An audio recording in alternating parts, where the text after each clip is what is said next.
ಕೆಲಸ ಮಾಡ್ತಾ ಇದ್ವಿ, ಕಾನೂನು ಯಾವ್ದು ಮಾಡ್ತಾ ಇಲ್ಲ. ಇಲ್ಲಿ ಒಬ್ಬ ಅಧಿಕಾರಿಯನ್ನ ಆಯ್ಕೆ ಮಾಡಿದವ್ರು ನಮ್ಮನ್ನ ಅವ್ರಿಗೆ ಭೇಟಿ ಮಾಡಕ್ಕೆ ಅವಕಾಶ ಕೊಡ್ತಾ ಇದ್ರೆ ಯಾರು ಸಾರ್ವಭೌಮ ನಡೀತಾ ಇದೆ ಇಲ್ಲಿ? ಏನ್ ನಡೀತಾ ಇದೆ ಇಲ್ಲಿ? ಸಂಪೂರ್ಣವಾಗಿ ನೀವೇನ್ ಮಾಡ್ತಾ ಇದ್ರಿ ಅಂತಂದ್ರೆ ಎಲ್ಲ ಬಲಾತ್ಕಾರದಿಂದ ಮಾಡ್ತಕ್ಕಂಥ ಕೆಲಸ, ಕಾನೂನಿನಿಂದ ಮಾಡ್ತಕ್ಕಂಥ ಕೆಲಸಕ್ಕಾದ ಆಸ್ಪದ ಕೊಡಿ. ಮುಂದಾವರ್ತನೆ ಬೇಡ ಸರ್, ದಯವಿಟ್ಟು.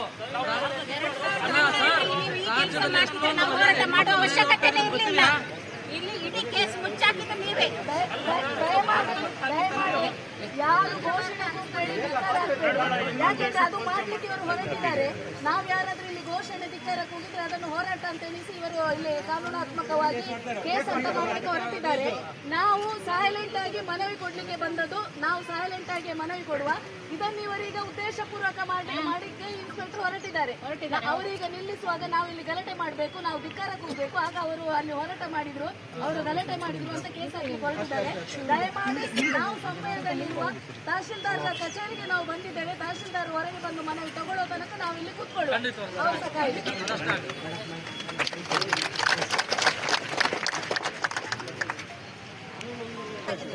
ಅದು ಪಬ್ಲಿಕ್ ಪ್ರತಿಭಟನೆಗೂ ವರ್ಡ್ ಬರಬಾರ್ದಲ್ಲ.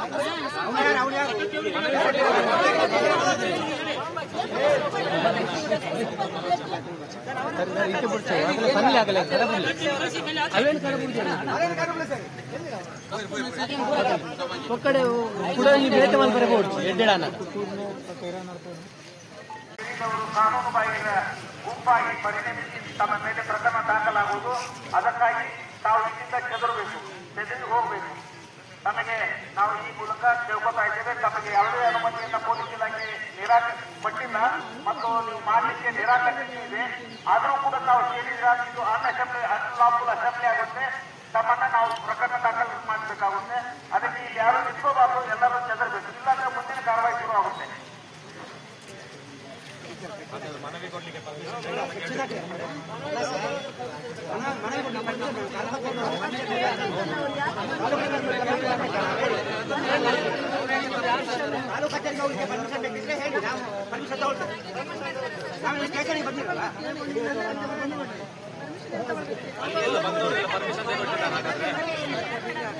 ಸೆಕ್ಷನ್ ಹಾಕಿದ್ರೆ ಓಕೆ, ನಾವು ಬಂದಿದ್ದೀವಿ.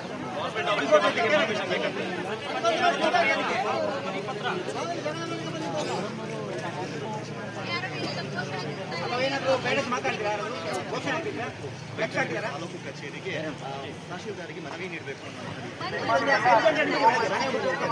ನಿಮ್ಮ ಮನವಿಯನ್ನು ನಾವು ತಗೊಳ್ಳುವುದಿಲ್ಲ. ನಿಮ್ಮ ಮನವಿ ತಗೊಳ್ಬೇಕಾದ್ರೆ ನನಗೆ ಪೊಲೀಸ್ ಇಲಾಖೆ ಅನುಮತಿ ಬೇಕು ಅಂತ ತಹಶೀಲ್ದಾರರು ಬಂದು ಹೇಳಿದ್ರೆ ನಾವು ಅನುಮತಿ ಪಡ್ಕೊಳ್ತೇವೆ.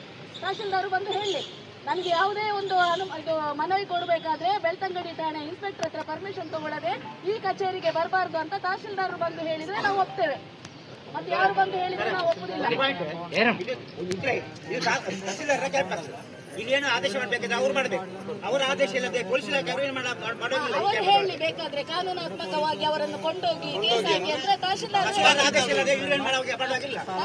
ಹೇಳಿ ಅವರು ಆರ್ಡರ್ ಮಾಡ್ಬೇಕಲ್ಲ. ಅವರಿಗೆ ನಾವ್ ಯಾರು ಕಚೇರಿಗೆ ಹೋಗುವ ಡಿಸಿ ಕಚೇರಿಗೆ ಹೋಗುವಾಗ ಅಲ್ಲಿ ಕಮಿಷನರ್ ಪರ್ಮಿಷನ್ ತಗೊಳ್ಳಿಕ್ಕಿಲ್ಲ ನಮ್ಗೆ. ನಾವು ಡಿಸಿಯನ್ನು ಭೇಟಿ ಆಗುದು ಮಂಗಳೂರಲ್ಲಿ. ಇಲ್ಲಿ ತಹಶೀಲ್ದಾರ್ ಹತ್ತಿರ ಇರ್ಬೋದು ಸ್ಟೇಷನ್, ಹಾಗೆಂತ ಅವರ ಕಚೇರಿ ಅಲ್ಲಲ್ಲ. ಈ ಕಚೇರಿಗೂ ಅದಕ್ಕೂ ಏನ್ ಸಂಬಂಧ?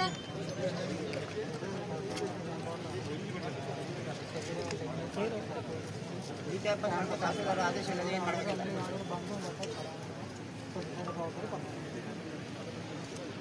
ನಾವಿಲ್ಲಿ ತಹಶೀಲ್ದಾರರ ವಿರೋಧ ಸಹ ಇಲ್ಲಿ ಪ್ರತಿಭಟನೆಗೆ ಕೂತದಲ್ಲ. ತಹಶೀಲ್ದಾರ್ ಬರ್ಲಿಕ್ಕೆ ಕಾಯುದು ನಾವು ಅಷ್ಟೇ. ತಹಶೀಲ್ದಾರರಿಗೆ ಸಹ ನಾವು ಧಿಕ್ಕಾರ ಕೂಗ್ಲಿಕ್ಕೆ ಕೂತದಲ್ಲ, ಬರ್ಲಿಲ್ಲ ಹೇಳಿ. ತಹಶೀಲ್ದಾರನ್ನು ಕಾಯ್ತೇವೆ ನಾವು ಗೌರವದಲ್ಲಿ. ಒಳಗೆ ಕರ್ಕೊಂಡೋಗಿ ಕೂತ್ಕೊಳ್ಳಿ. ತಹಶೀಲ್ದಾರ್ ಒಂದು 5 ಜನನ್ನು ಕರ್ಕೊಂಡು ಹೋಗಿ. ಎಲ್ಲ ಕಡೆಯಲ್ಲಿ ಹಾಗೆ ಆಗುದು. ಎಲ್ಲ ಈಗ ಪ್ರತಿಭಟನೆಗಳಾಗಿದ್ರೆ ಎಲ್ಲರನ್ನು ಹೊರಗೆ ಮನವಿಗೆ ಬಿಡುವುದಿಲ್ಲ. ಒಂದು 5 ಜನಕ್ಕೆ ಪರ್ಮಿಷನ್ ಕೊಡ್ತಾರೆ, ಅದೇನು ಕೊಡ್ಲಿಕ್ಕೆ? ಅದೇನು ಆಗುದಿಲ್ಲ.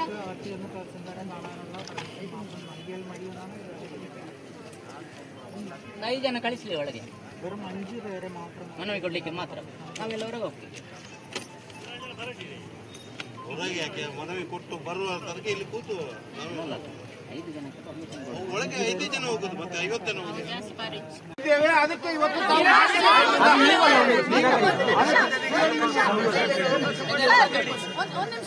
ಇವರಿಗೆ ಸಮಸ್ಯೆ ಆಗ್ತದೆ. ಇವಾಗ ಇದು ಮನವಿ ಕೊಟ್ಟು ಅದಕ್ಕೆ ಮಾಡ್ತಿರೋದು.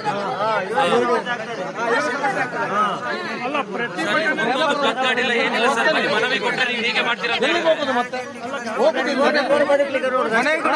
ಘೋಷಣೆ ಕೂಗಿದ್ರ ಯಾರು ಕೂಗಲಿಲ್ಲ. ಶಾಂತಿಯುತವಾಗಿ ಬಂದಿದ್ದೇವೆ, ಶಾಂತಿಯುತವಾಗಿ ಕೂಗಿದ್ದೇವೆ. ಧರ್ಮಸ್ಥಳಕ್ಕೆ 500 ಗಾಡಿಯಲ್ಲಿ ಬರ್ತಾರೆ ಜನಗಳು. ಅವ್ರಿಗೆ ಪ್ರಜಾಪ್ರಭುತ್ವ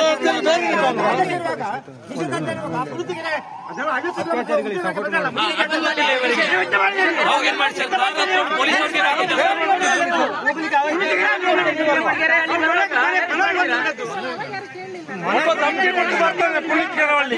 ಅವನನ್ನು ಏನ್ ಮಾಡ್ಲಿಕ್ಕೆ ಆಗುದಿಲ್ಲ. ಗಾಡಿ ಮೇಲೆ ಭಾಷಣ ಬಿಗಿತಾನೆ. ಅವಕಾಶ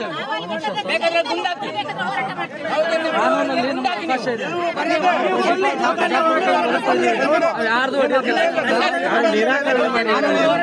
ಮಾಡ್ತಾ